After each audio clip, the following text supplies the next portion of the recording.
Yeah, we continue our conference, and next talk will be given by Alex Villarocque from Hessia University, and he will talk us about Hilbert schemes and modular of representation of quivers, right? Oh, yeah. Good. Okay, Claudia. Thank you for letting me. Yeah. In this talk, we will talk about how some Hilbert schemes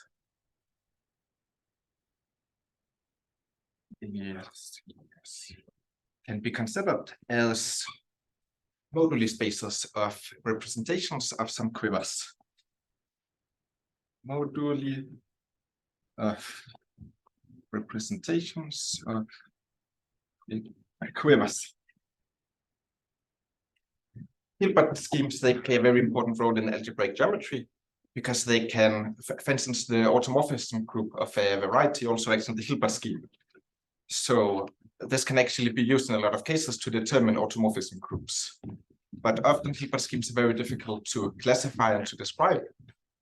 But in some cases, we can just describe it as a moduli of representations of a quiver. And this is just the quotient of a linear group acting on a vector space. So these are very simple. And in the first part of my talk, I will give the definition of Hilbert schemes, and then I will give the definition of quivers and moduli of representations of quivers. And then finally, I will give some examples after this. So let's discuss Hilbert schemes first. Before we can define Hilbert schemes, we should define Hilbert polynomials. So if we have a projective scheme X with a line bundle that's ample, and we take a subscheme Y, then the dimension of the global sections of the structure sheaf of Y tends at a sufficiently high power of this line bundle will at some point become polynomial. And we denote this polynomial by the, let's use T, yeah, by the Hilbert polynomial of Y.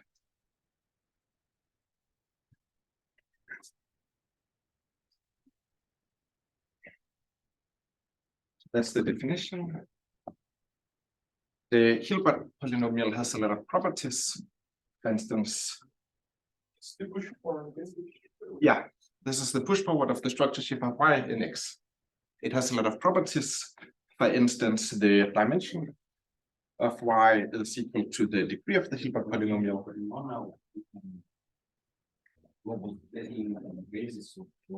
It's a polynomial in T. Do you take Y to be any subscheme? Yeah. The arithmetic genus of Y turns out to be the constant coefficient in this polynomial, so Py of 0. And the degree of Y turns out to be equal to the, let's call the dimension for n. It turns out to be n faculty times the leading coefficient. So, for instance, do we want to be projective? So this would be finite. We take X to be projective. Lots of schemes of projective schemes have projected themselves. We work over the complex numbers. So all subschemes of a projective scheme would be projective. Define space is a subscheme of projective scheme. Okay, right. We take Y to be closed. Closed subscheme. Thank you. Yeah. Let's do an example. Say X is projective plane and L is just O1. And then consider Y here and take the Hilbert polynomial. If we just have K points, the Hilbert polynomial will just be constant. If we take a line, the Hilbert polynomial will be T plus 1. Can anybody see what will be the Hilbert polynomial of a conic?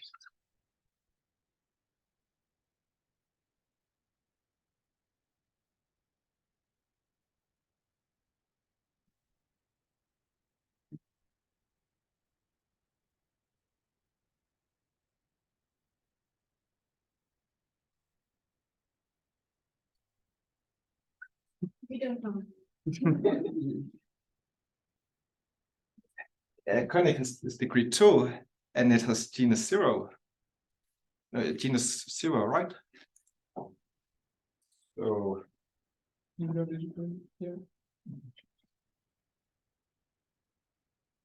It should be linear polynomial implement here.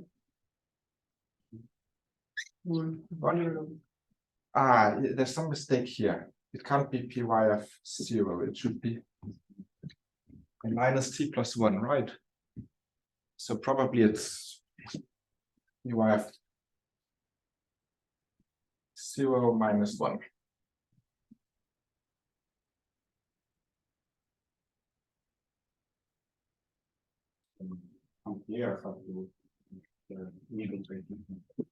Okay. It's We don't know the degree should be 1. the degree should be 2 Well, it's written there that the dimension is the degree. of the polynomial. Yeah, and dimension. Yeah, so the degree of the polynomial is 1. Yeah. So it turns out to be 2t plus 1. And a smooth cubic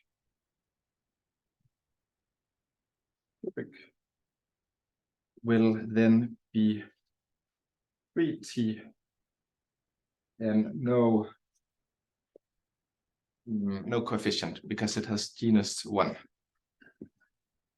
Okay, but this is a stronger notion is multivariate Hilbert polynomials. So if we have, instead of just one line bundle, if we have a collection of line bundles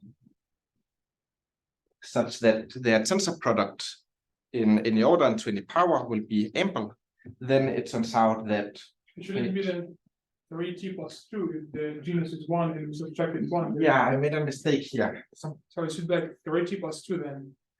It is 3t. I think it's 2 times genus minus 2 is the leading coefficient. Probably it's like this. That also doesn't work.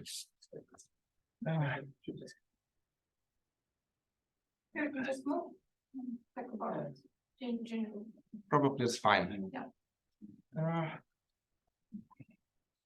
Genus should be the. Let's just continue. Okay.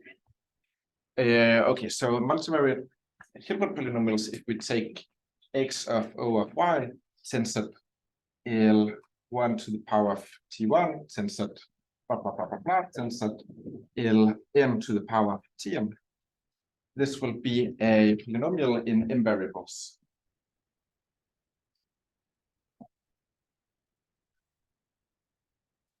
For sufficiently large Ci, and this Hilbert scheme contains more information than just this. For instance, if we take x to be p1 times p1, and if we consider the line bundle O11, this is ample. Or we could consider the collection O10 and O01. Then if we take a divisor of multi-degree 2, 0, or 0, 2, or 1, 1, all these divisors are going to have Hilbert polynomial 2t plus 1.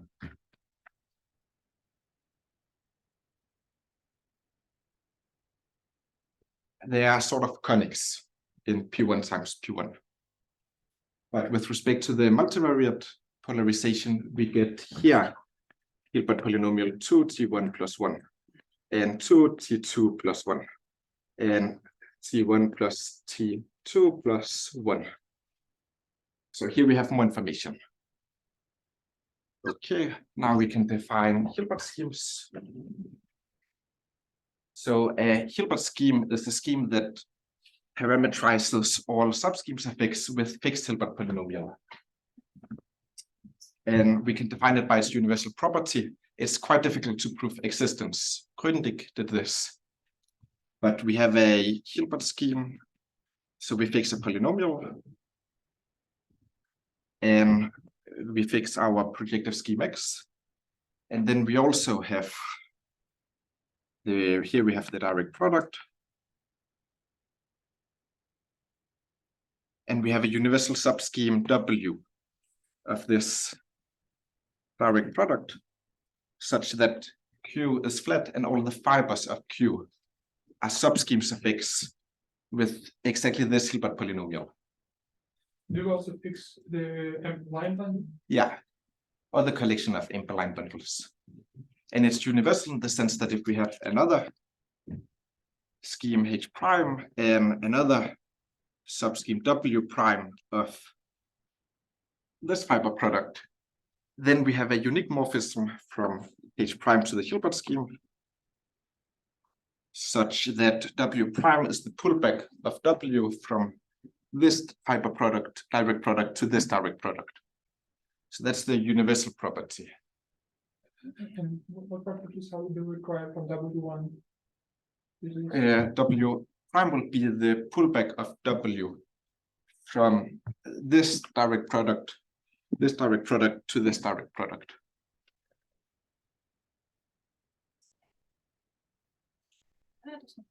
Yeah, we require that this is flat and all the fibers are subschemes of W and X. No, it's I don't think it's necessarily flat.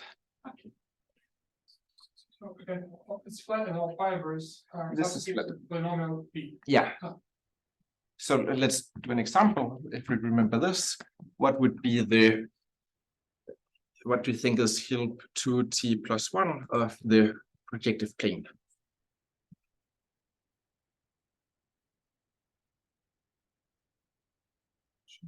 On the comics of projectization of the symmetric degree of the job space. V is the three-dimensional vector space that we're projectivizing here. So it's like P5.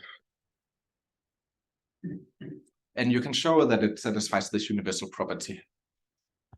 What would you think is the Hilbert scheme, Hilb T plus 1 of projective space?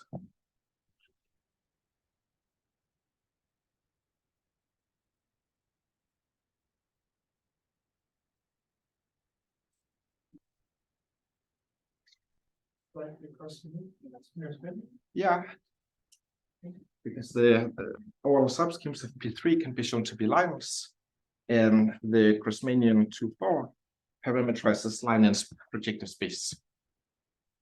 Okay, now we can talk about moduli of representations of quivers.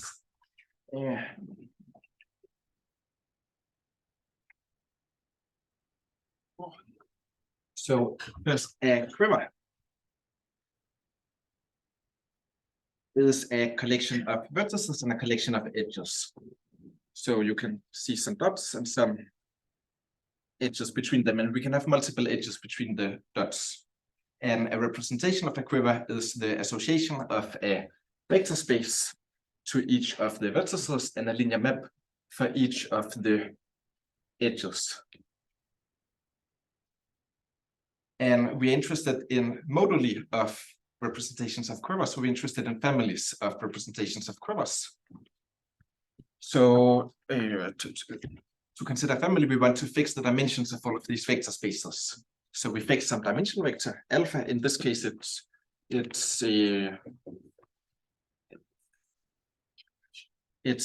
some integers. And to make this into a projective scheme, we will also need to fix a stability condition. So the stability condition will be also it will be an integer valued vector, such that the direct product between theta and alpha, these two vectors, so is equal to 0, and such that for any then given such a stability condition, we say that a representation R is stable with respect to the stability condition. Is stable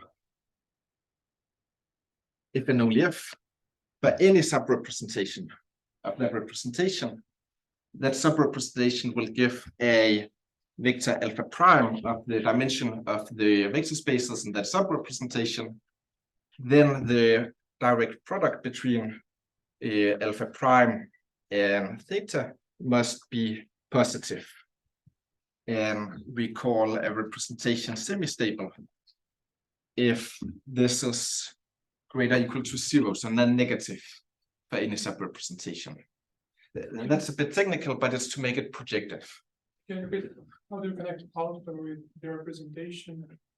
Alpha is the dimension vector, so alpha specifies the dimension of the vector space at each of the vertices. Then we are interested in representations up to some equivalence. So we say that two representations are equivalent. Here we have some vector spaces, and here we have some linear maps. We say that two representations are equivalent if there exists isomorphisms for each of the edges, for each of the vertices from WV to this W, such that everything commutes. That is, phi I is the same as phi I prime, where we compose it here with, so say I goes from I to J. It's at some edge that goes from I to J. Here we compose it with the isomorphism if I, and here if J inverse.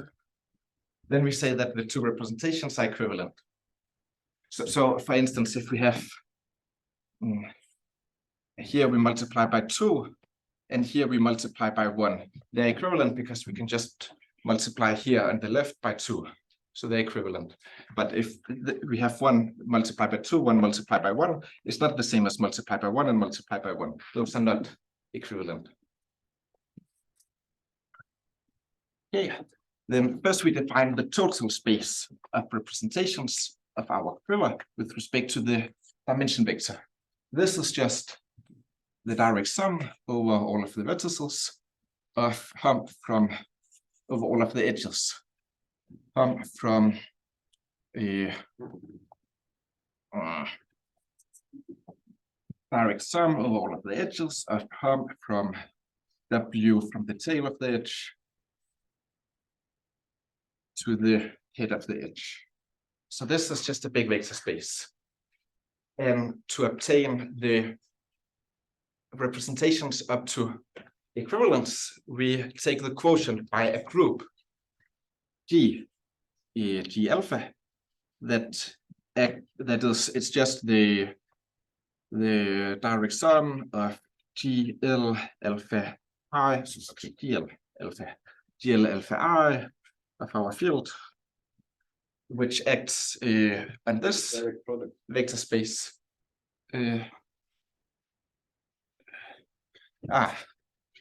Yeah, of course. And it acts on this vector space so that all the orbits will correspond to equivalence classes of representations of quivers. But this is just some orbits. We want to make it into something projective. But this is a classical problem, which was solved by Mumford, who defined GHT quotients. So let's write that here, GHT quotients. Whenever we have a group that acts on the vector space, and we have a character of the group, then we can define the GHT quotient to be such of the direct sum. I is greater or equal to 0 of the G invariant polynomials in the basis of this vector space with respect to this character, in the sense that, so this subspace of the space of polynomials in V, we define to be K of V, G psi I is the space of polynomials in V, such that for any element of our group, we have that P of G of X, this polynomial is identical to psi to the power of I, psi of G to the power of I times P of X. Okay, this looks a bit abstract, but the point is that this way we can consider, for example, projectivization of a vector space. This is just the GHC quotient of the vector space quotiented by C star. So C star acts in the vector space by multiplication, but projective space is not just the orbit space, because we somehow need to kill 0. In the orbit space we have 0, but this GHC quotient by Mumford somehow kill 0 and make this into a projective scheme. And here, of course, the character is just the identity. And we can do the same with the quivers. Only we need a character, but we get the character from the stability condition. So the character takes an element of this group, so that's a collection of matrices. And it maps to the product of the determinant of the ith matrix to the power of alpha I. So when we have a collection, this is a collection of integers. Thank you. Theta I from the stability condition. And this way, we can define the moduli space of representations of the quiver with respect to alpha and the stability condition to be this GHC quotient, the total space of representations quotiented by this group. And inside this space, we have an open subset of stable representations. So these representations here can be semi-stable, but these are the stable ones. Then it's a theorem by King. From 1994, that this scheme here, the moduli space, is projective. It's a projective scheme. And okay, just by construction, but it's a theorem that MS is a smooth open subset. So MS will be smooth. And in particular, if all semi-stable representations are stable, then these two are equal and it will be a smooth projective scheme. Okay, now we can go to the examples. How much time have I left? Okay. So,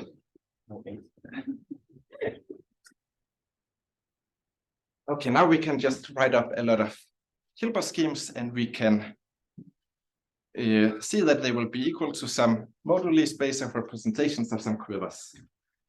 So let's say here we have the Hilbert scheme in our big table. We will make, then the strategy is to decompose the structure sheaf of a scheme with respect to some exceptional collection. That's just some tool.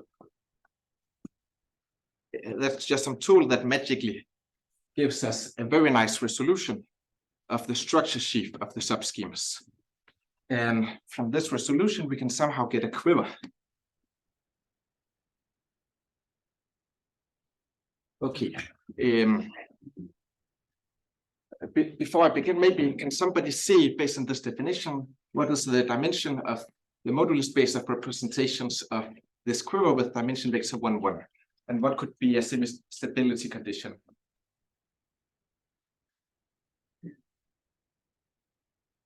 The dimension would be equal to the number of the edges. Yeah. So this is the quiver 1, 1 and 6 arrows. Yeah. The measure of the representations Of the moduli space of representations of this quiver.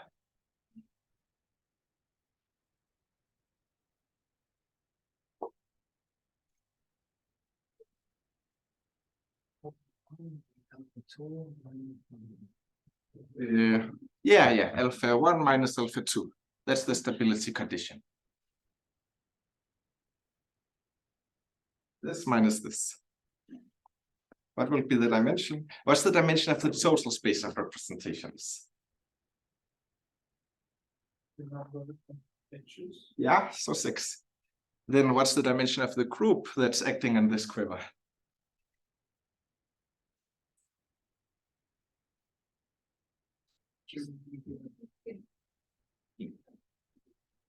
For 1 squared plus 2 squared.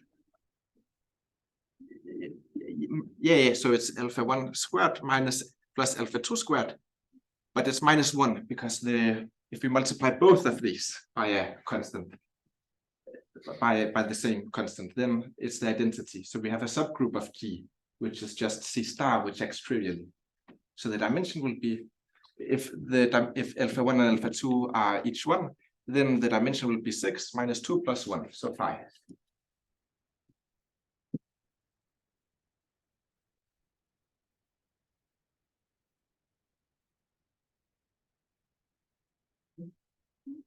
So if we want to consider Hilbert scheme of, before we consider Hilbert scheme of conics in P2.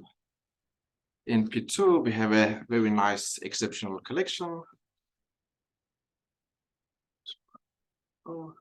And this gives us the resolution of the structure sheaf of Y 0 to O minus 2 to O to. This is just this is a standard resolution, of course. So in this, but the point is that the conic here is determined by this morphism here, and it's an injection. And because hump from this line bundle to this line bundle is it's 6-dimensional. So we take each of the basis vectors of hump from this line bundle to this line bundle, and we draw an arrow for each of those basis vectors. And we get this quiver. So a morphism from this line bundle, an injection from this line bundle to this line bundle exactly corresponds to a stable representation of this quiver.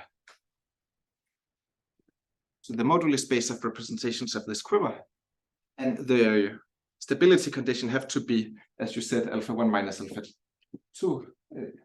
So 1 here and minus 1 here.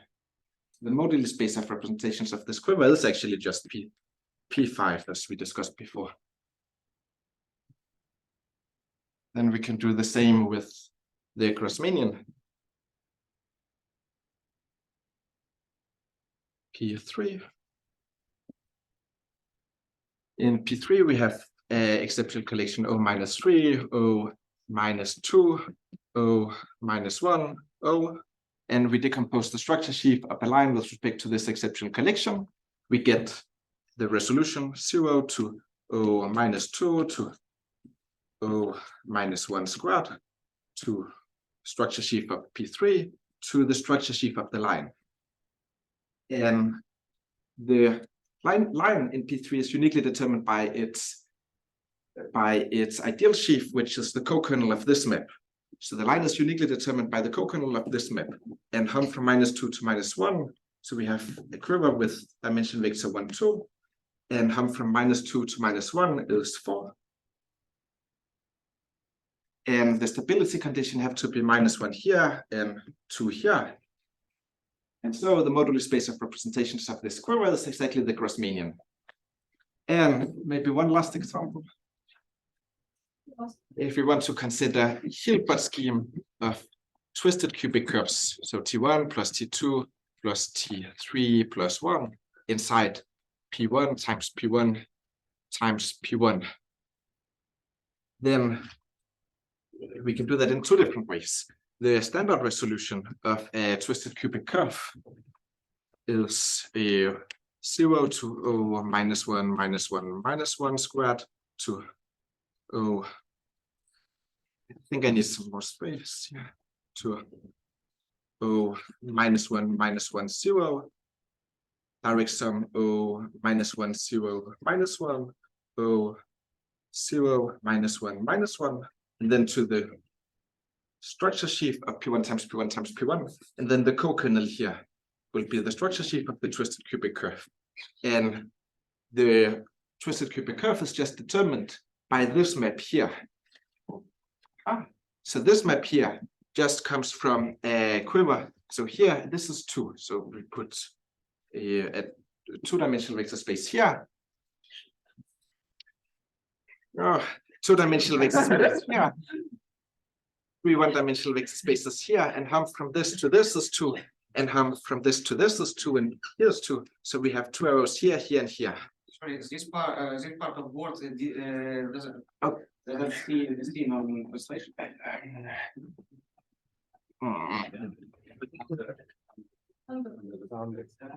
Okay, we have 2, 1, 1, 1. And the stability condition just have to be -2 here. Maybe I should use -2 here, -2, 2, 2, -3 here. And this way we can also just obtain that the Hilbert scheme of twisted cubic curves here is just the moduli of representation of this quiver, and we immediately get that the dimension is 6 and that it's smooth projective, smooth, because it's impossible to have a semi-stable and stable representation of this quiver. But we could also decompose the structure sheaf of a twisted cubic curve with respect to another exceptional collection, namely -2, -1, -1, -1, -2, -1, -1, -1, -2. Then we have -1, -1, -1, and we have -1, 0, 0, 0, -1, 0, 0, 0, -1, and we have low. And then we obtain another resolution of the twisted cubic curve, which will be -2, -1, -1, -1, -1, -2, -1, -1, -1, -2, 0 to this, to -1, -1, -1 to the power of 4, and then to the structure sheaf of structure sheaf of P1 times P1 times P1. So twisted cubic curve can also just be defined by an injection here. So we see that it could also be isomorphic to the moduli space of representations of this quiver. So it also gives this Hilbert scheme of twisted cubic curves. And actually, these Hilbert schemes are really useful to understand, say, okay, it's pretty easy to understand the automorphism group of P1 times P1 times P1, but in some other examples, it can really be useful. So.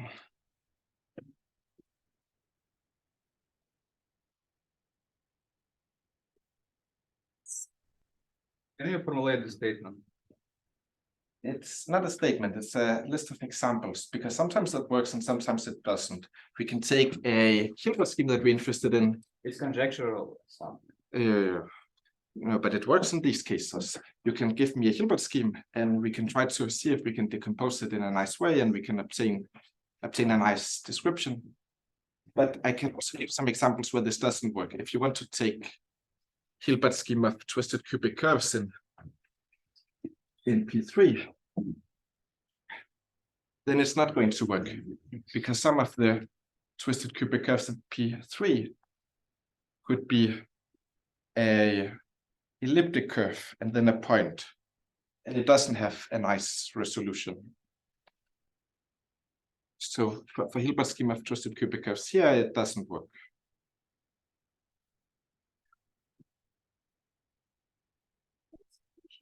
Does somebody have some favorite Hilbert schemes?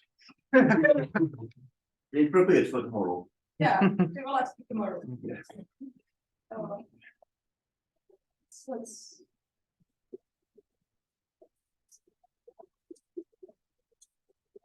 Мы сегодня заканчиваем. Всем большое спасибо.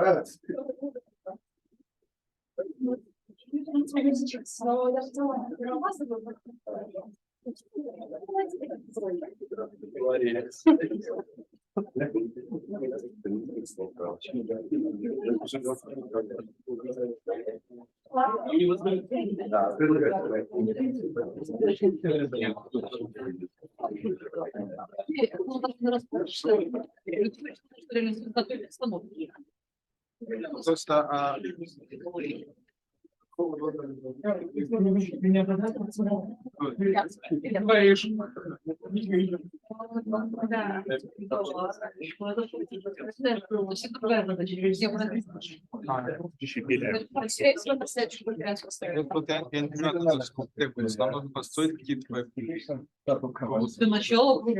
Мощное начало. Как я вначале вам сказала, Там просто реализация.